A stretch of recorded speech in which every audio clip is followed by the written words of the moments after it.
जहाँ तक जीव हत्या की बात है, तो अगर मैं कहता हूँ कि आज का टाइम साइंस और टेक्नोलॉजी का टाइम है, तो मैं कहता हूँ कि अगर कोई इंसान बिना किसी जीव की हत्या किए ज़िंदा रह सकता है तो मैं सबसे पहले रहना चाहूँगा। सबसे पहले मैं रहना चाहूँगा, क्योंकि हम जानते हैं आज के टाइम में अगर आप सांस लेते हैं, एक ग्लास ऑफ वाटर में मिलियंस ऑफ बैक्टीरिया, एक जो आप पानी पीते हैं एक गिलास, उसमें कितनी ही जीवाणु होते हैं। आप जब सांस लेते हैं, आप जब थूकते हैं, आप जब हार्पिक या आप जब डेटॉल यूज़ करते हैं, बहुत सारे जीव मरते हैं। और ये गलत फहमी है कि हिंदू धर्म में ये चीज़ मना है, जबकि अगर आप मनुस्मृति पढ़िएगा चैप्टर नंबर 5 वर्स नंबर 30, उसमें लिखा हुआ है कि जो लोग गोश्त खाते हैं, the eater of flesh does nothing wrong even if he does it day after day, for God himself created some to be eater another to be eaten. कि ईश्वर ने खुद किसी को खाने वाला, किसी को खाए जाने वाला बनाया। Manusmriti chapter 5 verse 31, Manusmriti chapter 5 verse 39, Manusmriti chapter 5 verse 40, ये सारे वर्सेज है जिसमें लिखा हुआ है कि आप मांसाहार कर सकते हैं। और आज का टाइम में हम लोग ये भी जानते हैं कि पेड़ में भी जान है, पेड़ पौधे में भी जान होते हैं। भले ही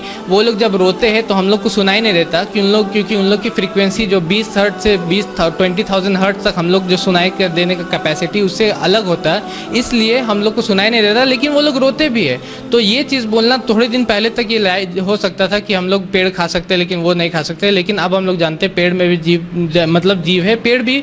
रोते हैं और सारे चीज़ एहसास कर सकते हैं। और हम लोग अगर चाहते ईश्वर हम लोग को कि हम लोग जीव को नहीं खाए, जानवर नहीं खाए, तो हम लोग को ऐसा दांत क्यों दिया? हम लोग को नोखीले दांत, अगर आप देखिएगा आईना में जाके घर पे अपना, तो ये नोखीले दांत क्यों दिया? हम लोग को ऐसा डाइजेस्टिव सिस्टम जो क्यों दिया जो कि दोनों चीज़ को हजम कर सकता है। और अगर जो लोग ये कहते हैं कि हम लोग को जीव की हत्या नहीं करने, मैं उनसे ये सवाल करता हूँ कि हम लोग क्या क्या नहीं करेंगे? हम लोग प्योरिट यूज़ नहीं करेंगे, हम लोग हार्पिक यूज़ नहीं करेंगे, हम लोग डेटॉल यूज़ नहीं करेंगे, हम लोग गिलास पानी नहीं पी सकेंगे, हम लोग थूकेंगे नहीं, हम लोग सांस नहीं लेंगे, हम लोग क्या क्या तक नहीं करेंगे। जहाँ तक जीव हत्या की बात है, तो अगर मैं कहता हूँ कि आज का टाइम साइंस और टेक्नोलॉजी का टाइम है, तो मैं कहता हूँ कि अगर कोई इंसान बिना किसी जीव की हत्या किए ज़िंदा रह सकता है तो मैं सबसे पहले रहना चाहूँगा। सबसे पहले मैं रहना चाहूँगा, क्योंकि हम जानते हैं आज के टाइम में अगर आप सांस लेते हैं, एक ग्लास ऑफ वाटर में मिलियंस ऑफ बैक्टीरिया, एक जो आप पानी पीते हैं एक गिलास, उसमें कितनी ही जीवाणु होते हैं। आप जब सांस लेते हैं, आप जब थूकते हैं, आप जब हार्पिक या आप जब डेटॉल यूज़ करते हैं, बहुत सारे जीव मरते हैं। और ये गलत फहमी है कि हिंदू धर्म में ये चीज़ मना है, जबकि अगर आप मनुस्मृति पढ़िएगा चैप्टर नंबर 5 वर्स नंबर 30,